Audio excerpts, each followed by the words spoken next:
We just went on a massive road trip with the new Tesla Model Y. It was fun, it was actually super comfortable, but one accessory or one separate item that's not necessarily a Tesla accessory that came in clutch during certain moments on the drive was a Starlink. And I ran into an issue most of the trip because I couldn't figure out how to connect it. It was like one of my first times. And so here's a video on what I learned about installing a Starlink on a Tesla Model Y, the new Model Y, and I think one of the newest features on the newest Model Y probably caused this issue. Let's get into it.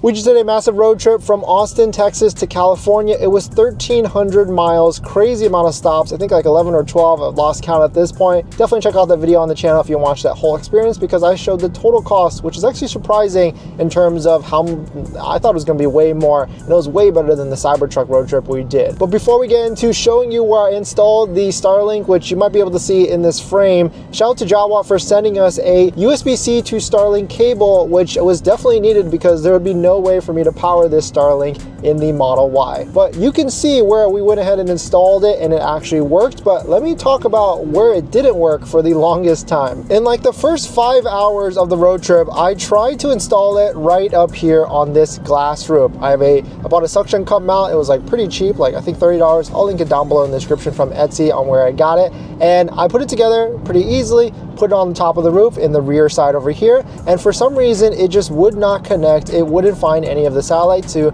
figure out how to connect to the satellites and everything.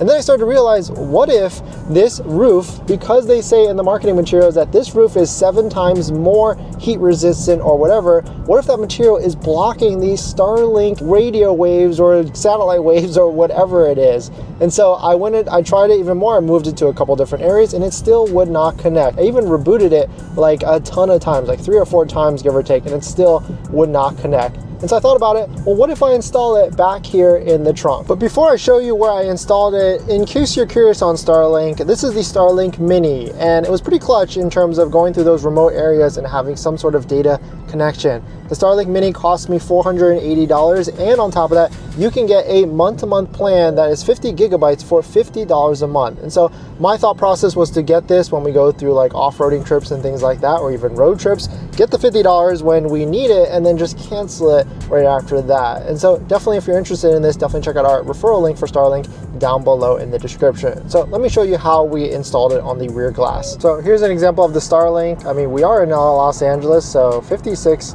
miles an hour is pretty interesting, or 56 megabytes per second.